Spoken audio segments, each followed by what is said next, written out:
Welcome to Candid Catholic Convos, a program brought to you by the Catholic Diocese of Harrisburg. Our mission is to humanize the Church and help you to grow in your faith, love, and understanding. I'm your host, Rachel Trochet, a cradle Catholic who's only human and struggled with faith on more than one occasion. Each week, you'll hear engaging, down-to-earth interviews and actionable strategies you can implement into your life with ease to help you grow closer to God. If you're ready to open your heart and step fully into the person God created you to be, then you're in the right place. Let's get started. Hello, and thank you so much for joining me on another episode of Candid Catholic Convos. My husband and my boys are big fans of superheroes. All the capes, all the crusades, all the crime fighting, they are engrossed. I regularly tell my husband he should consider opening his own comic shop because of the amount of comic books and memorabilia he has stashed away. Now, I know what you're thinking, but Rachel, this is a Catholic program. Why are we talking about superheroes? What do superheroes and the Eucharist have in common? I'm so glad you asked, because this week you're going to get a special glimpse into our renewed mini-sode series, Musings of a Catholic Evangelist, with Sister Geralyn Schmidt of the Sisters of Christian Charity. And if DC superheroes are your thing, you'll definitely want to keep listening to what Father Don Bender of St. Patrick Parish in Carlisle has to say about his revert experience, his transformative encounters with the Eucharist, and his homily to first communicants. Some time ago, I had a wonderful experience of binge watching with my 11-year-old nephew the TV series Flash on Netflix. I absolutely love superheroes, especially the Marvel ones. I don't know. There's something amazing when you see a human being gifted by whatever to have these superpowers that rights wrong and does good. You know, and I love watching them. Next morning, after this binge watching, I think we saw a whole season of episodes of The Flash. During my morning prayer time, I realized that there are superheroes in the Catholic Church, and we call them saints. And that a lot of those superheroes, a lot of the saints that we have in our church focused on and wrote about and taught about the Eucharist and the importance of the Eucharist. One of them was Blessed Carlo Acutis, who had the superhuman ability of computer programming back when creating websites were kind of a mystery to the average Joe. He created a website that cataloged Eucharistic miracles for the entire world to see. His love of the Eucharist was clearly seen on this website. Another saint in the Orthodox Church by the name of Nicholas Cabais used his pen to teach about the Eucharist. When describing the Eucharist, he says, "Unlike any other sacrament, the mystery of the Eucharist is so perfect that it brings us to the heights of every good thing. Here is the ultimate goal of every human desire, because here we attain God, and God joins himself to us in the most perfect union. Through the sacrament, the pilgrim church is nourished, deep in her communion with the triune God, and consequently that of her members and one another." Wow, the pen is truly mightier than the sword. There are other Catholic heroes, superheroes, that talked about the Eucharist. St. Peter Julian Elmerd is a hero. He writes, "The world is ignorant concerning the Eucharist. It is not preached about often enough. The faithful complain of this and wait for someone who will feed them with the word of true life. If we do not preach the Blessed Sacrament, the reason is that our hearts do not understand it. If preachers adored the Blessed Sacrament more often, they would preach about it more often. And yet the salvation of the world lies in Jesus Christ abiding in our midst."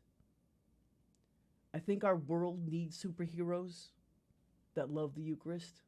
I think Catholics that believe in the true presence and the really understanding of what the Eucharist is about need to be superheroes in today's world, teaching, telling, relating about the Eucharist in the church, that the Eucharist is the body and blood, soul and divinity of our Lord Jesus Christ.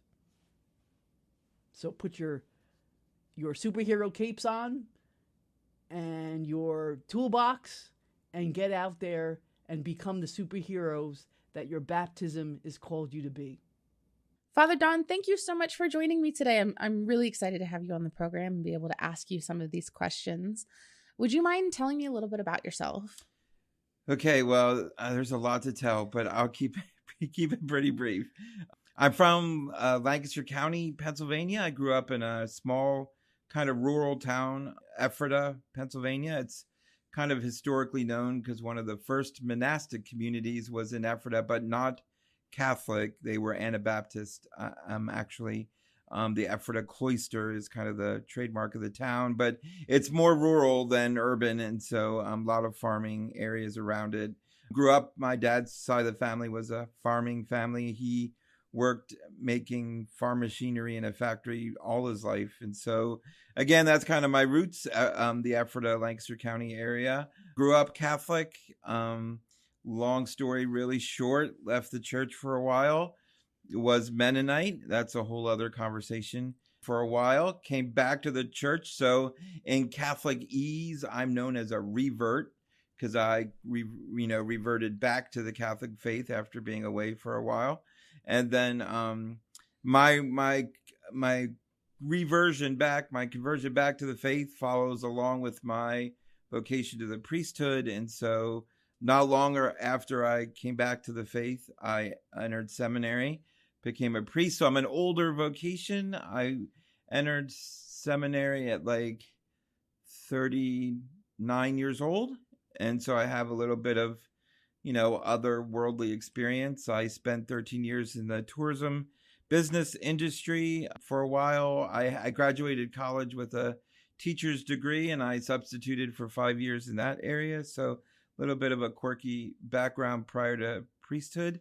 I think it helps me in my priesthood greatly. So grew up with one sister, my mom and dad, and one sister who's married, and I have one nephew who just turned 21. Feels like he was born yesterday, but yes, just turned 21. So, and then my mom's family is super Catholic, Irish Catholic from Berks County, Reading area. My dad, kind of the opposite. They were raised Lutheran in the Lidditz area, and so he was not Catholic. He never converted to the Catholic Church, and so my dad's side of the family, strong farming family. Mom's side of the family, kind of an urban Reading area kind of family. So that's kind of my background. I was ordained 2015 I think I was my class was the first class that Bishop Gaynor ordained deacons. And then, so he did, I forget who the priest was. He was his first priest, but we were the first deacons that he ordained when he got here. And so I was ordained priest 2015. My first assignment was St. Patrick's in Carlisle. I was there for 2 years, 2015, 2017. Then I was pastor at Our Lady of Lourdes in Enola from 2017, 2019, and then back to St. Patrick's in Carlisle, 2019. And as of July 1st, I've been there 3 years, and it will be my longest assignment in any one place.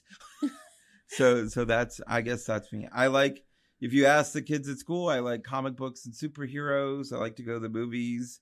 I like trains, kind of my hobbies when I'm not being priestly. So that's amazing. Yeah. I love how you have all this life experience of growing up Catholic and then leaving the faith and then coming back, and how it's formed your journey and how it's formed how you spread the faith. I think that's awesome. And also I'm a big comic book superhero fan as well. Excellent. So we have that in common. So this episode is going to be part of a series on the Eucharistic revival. And I've heard a lot of people talk about having truly transformative experiences when they receive the Eucharist at some point in their lives. personally, I have not had that yet. Like, nothing really sticks out to me currently. But have you ever had an experience with the Eucharist that changed you? I'd say there are probably two big ones. The first one was let's dive back into my vocation story. And so I had been away from the church, and I lived not far from a Catholic church. So I called that pastor up, and I said to him, look, we need to talk because I think I'm feeling a call to the priesthood. So we met. He realized I'd been away from the church for a long time, and he said, maybe you need, first you need to come back into the church before we can talk about seminary and priesthood. He goes, and it wouldn't hurt for you to go to RCIA. Now, I didn't need it because I was baptized, confirmed in the faith. But he said, you've been away for so long, it wouldn't hurt you to go. So I went to RCIA at that church. Amazing teachers. Great experience. I highly recommend it. Like, we're not to advertise St. Patrick's, but we do have an adult faith formation class it's called I Love Being Catholic. And it kind of walks you through the catechism, which is what RCIA kind of does too. And so anyway, it's great to learn the faith as an adult to relearn the faith as an adult, kind of away from family and things. So that's what I was doing. I was re-experiencing the Catholic faith for the first time away from family and other influences. And so it was really great. So about, I'd say 3 months into RCIA classes, I made a good confession, which, took a while because it'd been 20 years, I think. And then that Sunday after that, I went to Mass and received the Eucharist for the first time in 20 years. And I probably going to start crying now, but I cried then as well. Like, I cried the whole way up to the priest and then the whole way back to my seat, because there was just something about it, something about receiving, the Eucharist, communion, the body, blood, soul, and divinity of Christ that gives us strength, gives us hope and faith, and all that was kind of flowing back into me at one time. And so that was pretty amazing. I would call that a life-moving experience or whatever.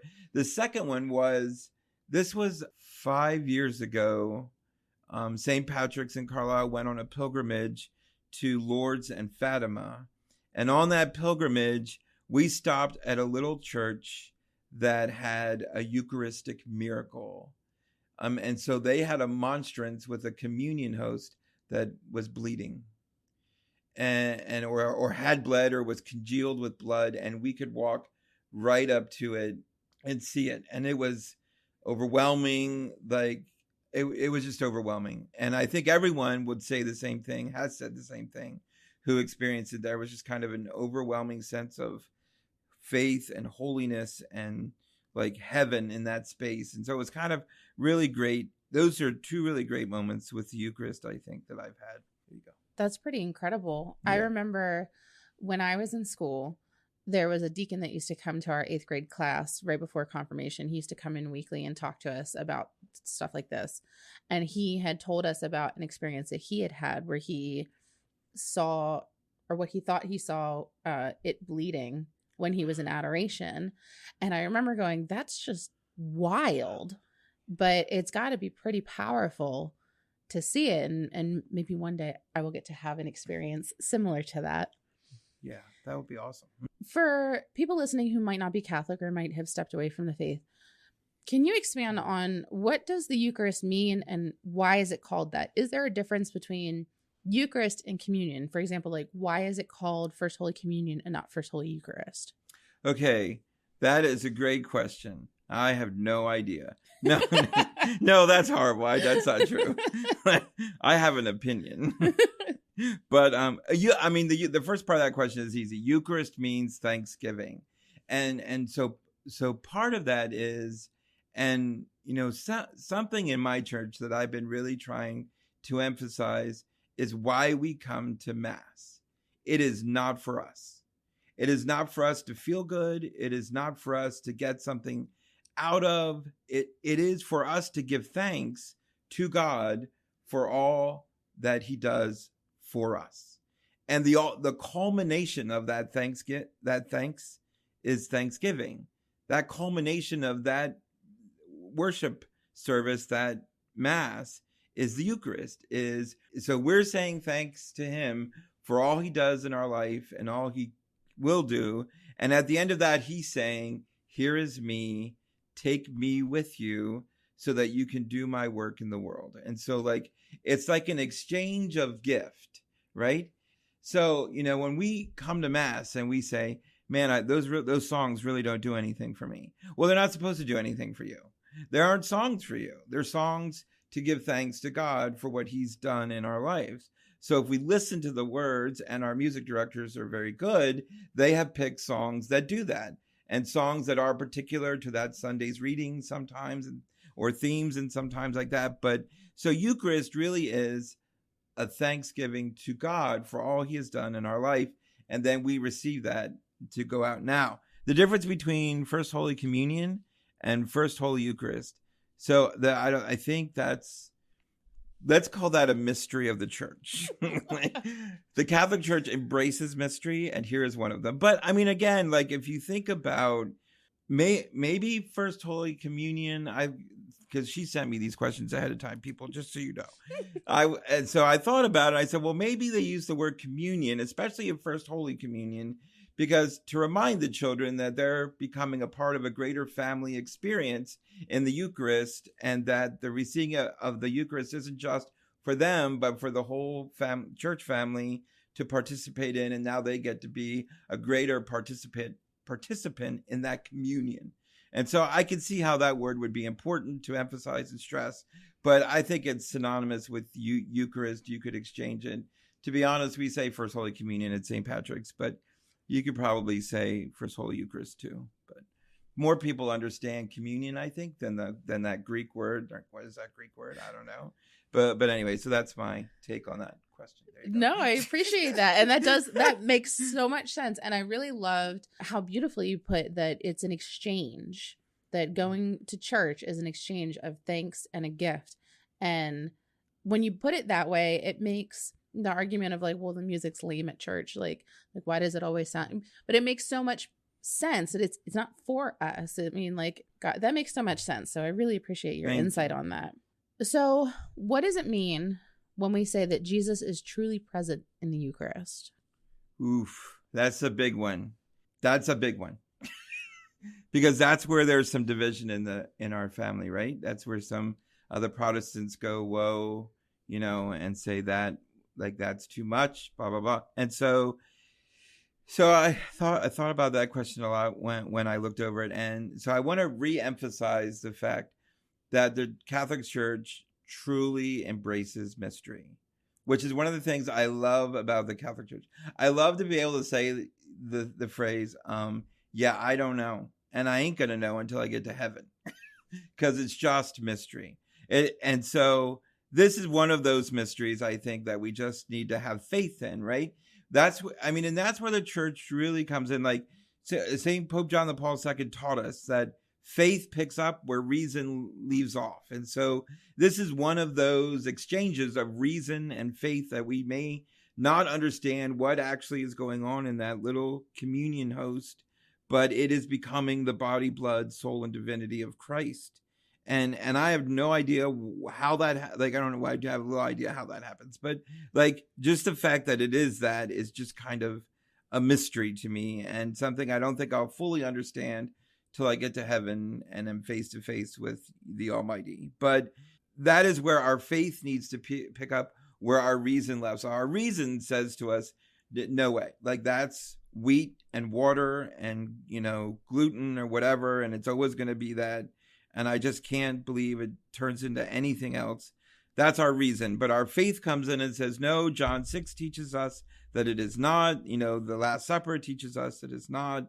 Corinthians, all those verses in the Bible that teach us it is not just wheat and gluten and water, that it is the body, blood, soul, and divinity. And the purpose of us receiving it is to give us strength and hope and faith and all those things. So that's my guess on the mystery of the Eucharist. No, the Catholic Church does love mystery. And Yeah. when we get up to heaven, be like, God, I have some questions. yeah. Like, can we get these answered, please? Yeah. You mentioned John chapter 6. So I want to piggyback off of that. In John chapter 6, Jesus says, I am the bread of life. This bread that I will give is my flesh. Unless you eat of my flesh and drink of my blood, you do not have life within you. He goes on to repeat this a total of 5 times in these verses. And further on, the Jews are actually questioning him, and they're like, this is a little weird. I don't know. How do we eat him? I'm not sure I can really get behind this teaching. To the point that Jesus actually turns to Peter and asks if he will leave too. And Peter says, well, where else will I go? I'm assuming that the people who followed Jesus at this point were pretty confused. Like, we're not cannibals, and Jesus was known to speak pretty figuratively in parables. In this case, though, is he speaking literally or is he speaking figuratively? Okay, so Catholic theologians will tell you literally.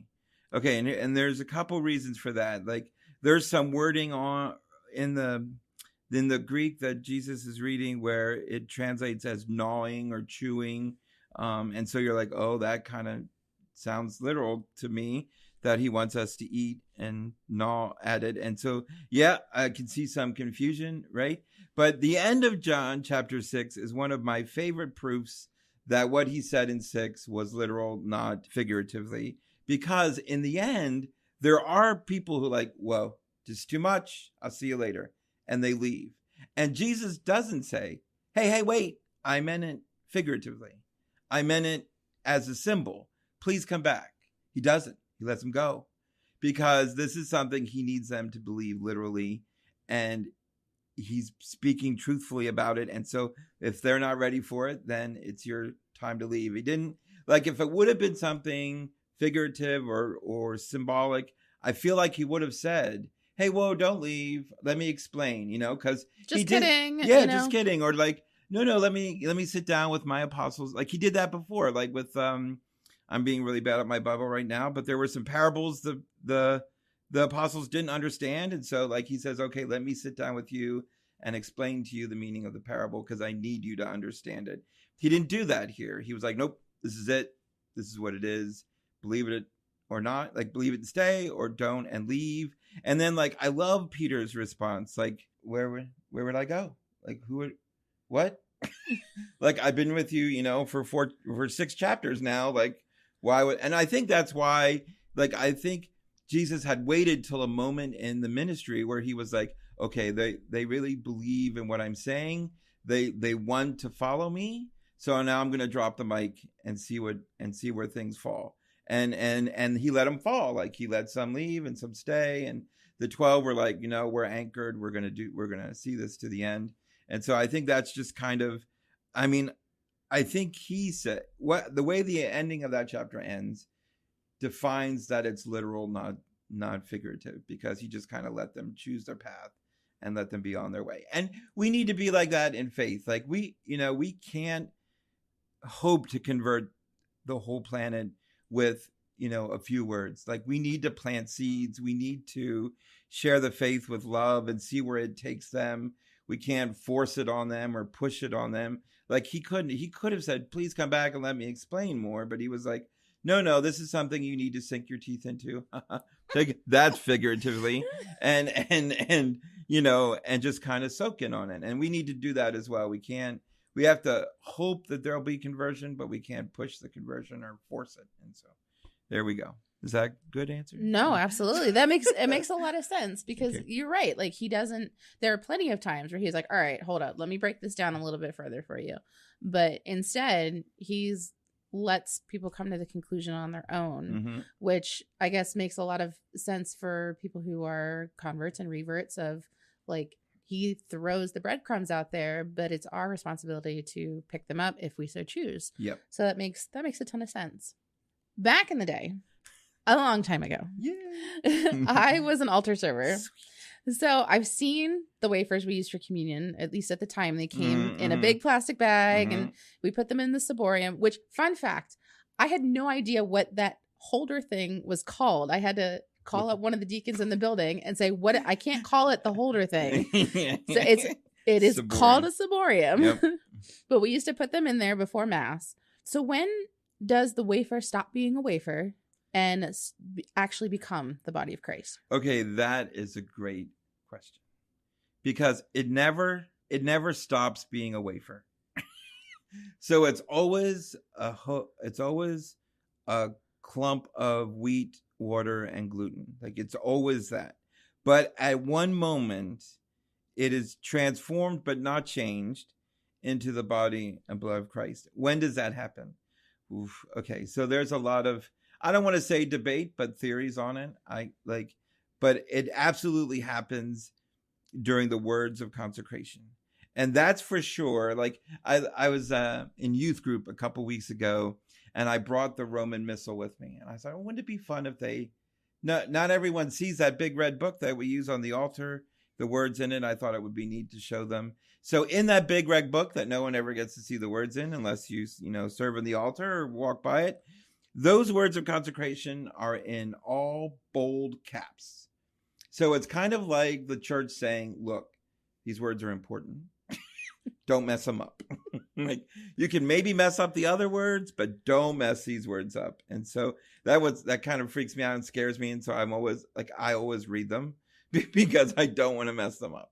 And my memorization skills are crap. And so thank God for the red book. But anyway, and so there will be people who will say that when you speak those words, that at the end of your speaking of those words, that's when the host becomes the Eucharist. There are people that say it's a combination of those words and your breath, like the priest breathing on because the book says, lean over and speak these words. So feeling like the breath and the words together make the conversion. And so it's at that moment, at some point in the speaking of those words, that the host becomes the Eucharist through no action of my own personal action, but Christ acting through me. So that, if any priest says their knees aren't knocking during that moment, whether they've done it once or 1,000 times, I mean,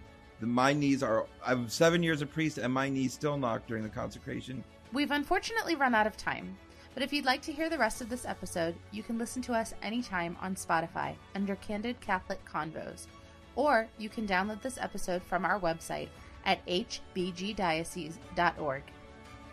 Thank you so much for listening. Our goal at the Diocese of Harrisburg is to walk with you on your faith journey. So if this episode resonated with you in any way, the easiest way to show your appreciation is by sharing this program with your network or by leaving a review on your listening platform. You can also support us financially by making a donation online at hbgdiocese.org/DAC and clicking the Make a Donation button. Thanks again, and we'll see you at church on Sunday.